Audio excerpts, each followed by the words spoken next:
So we've had a conference about new forms of media. We've been discussing how media is fragmenting and our role as practitioners within that. And we haven't had a single fucking grumpy cat. So my deck is a load of grumpy cats that I've just pulled off BuzzFeed. I'm going to take you through 7 points from the day and try and bring some sort of common sense and really a plan of action for you to take away and think about, and hopefully help you do your jobs a bit better and make more money and have a more successful life and better sex. We shall see. The first thing is, I think we all took issue, or the public relations practitioners in the room took issue with the conversation first thing this morning about the truth. I take a view very similarly that within an organization there can only ever be one version of the truth. If there's more than one version of the truth, then the internet's going to find it out and screw you over. So be very aware of that. We got very hung up as well, I think, about the differences between public relations and marketing, and that's something I've been thinking a lot about.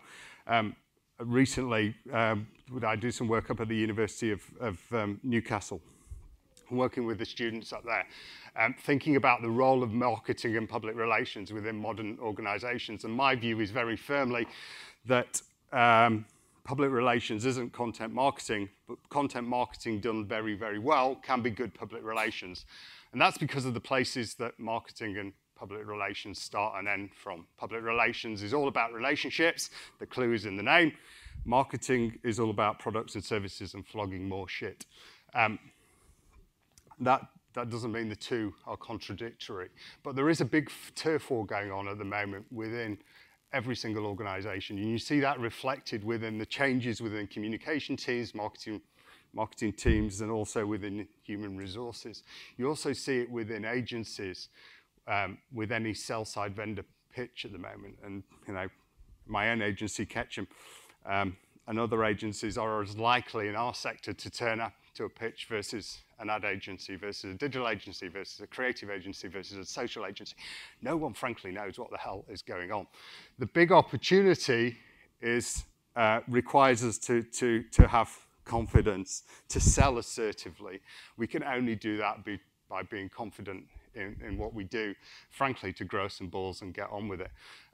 There was a wonderful moment during one of the breaks where I walked into the bathroom. There's a cubicle of 4 urinals, and I won't say who they were, but 4 of the biggest names in the business were queuing there in the loo, and I was so tempted to get my phone out and snap that and use that picture alongside grow some balls, but I didn't have the nerve. Nothing will get my corporate comms team on my back any quicker. So the second point is, and we've heard a lot about this today, is the evolution of public relations, where we've come from, where we go. And we started out with Edward Bernays this morning, which isn't a particularly good place to start talking about the public relations business. But you know, the evolution, I think, starts post-war, where public relations was practiced at its best as a dialogue between government and used for educating people post the war and the rebuilding of Great Britain and the United States. It kind of screwed it all up in the 1960s, 50s and 60s with the arrival of mass media, and it became focused on using that mass media as a way of communicating to mass audiences. And the shit that Charles Arthur writes about, where the industry spams journalists and pisses off people like Charles, became our craft.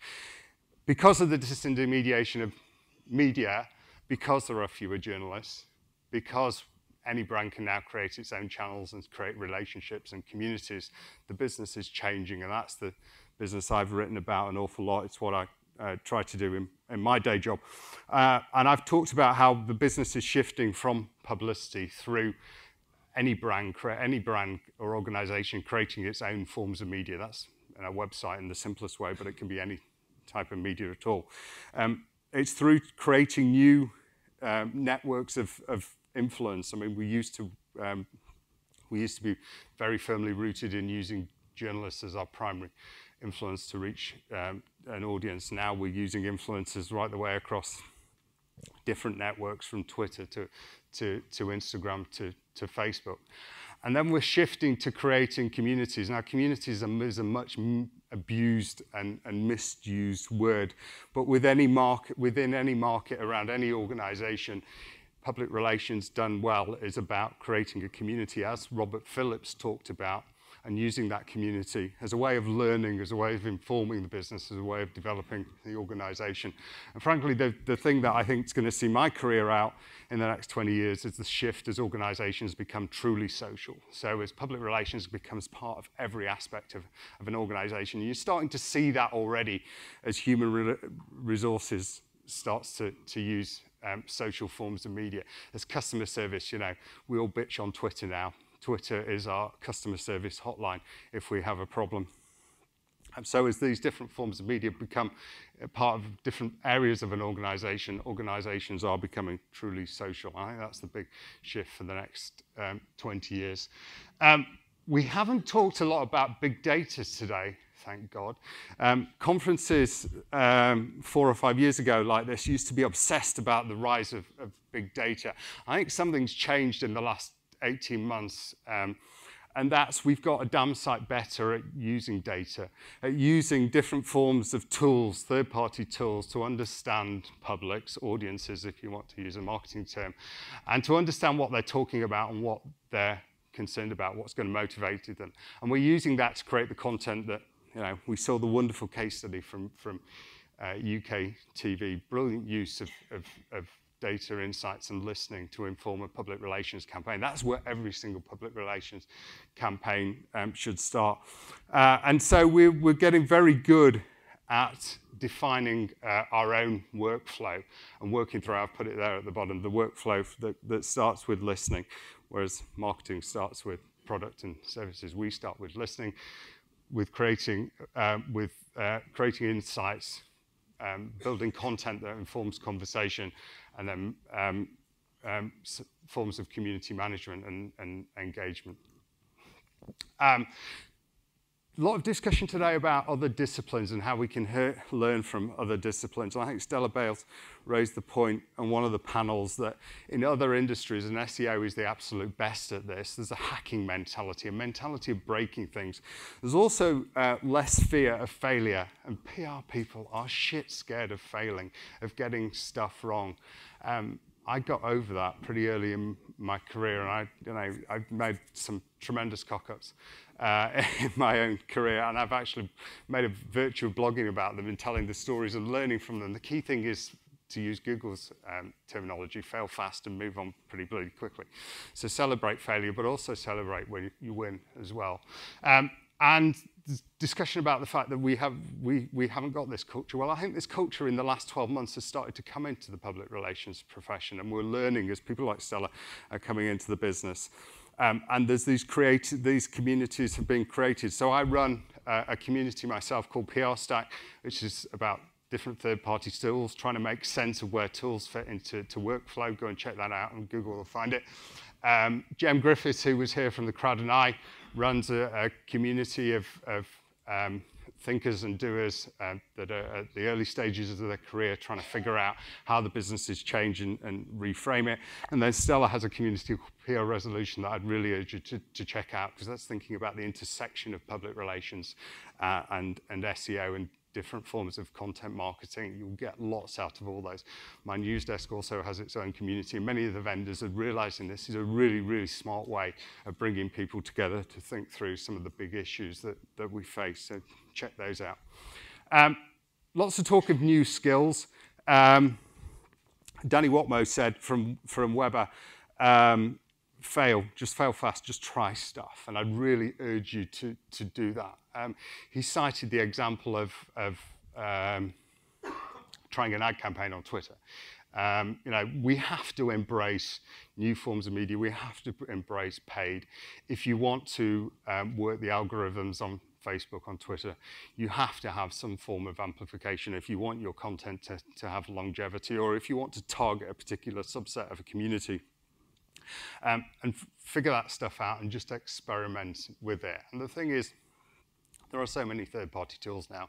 It's so cheap, low cost to do this stuff. You don't have to put huge budgets behind it. So we heard, Danny talked about Twitter campaigns. We heard about Taboola. The final thing I've mentioned here is the importance of starting to bring in new skills into our businesses, and that's something we're very firmly focused on at Ketchum, recognizing we aren't really ever going to crack paid media unless we hire someone from an ad agency. So that's a pretty common hire at the moment in most public relations agencies and larger communication teams.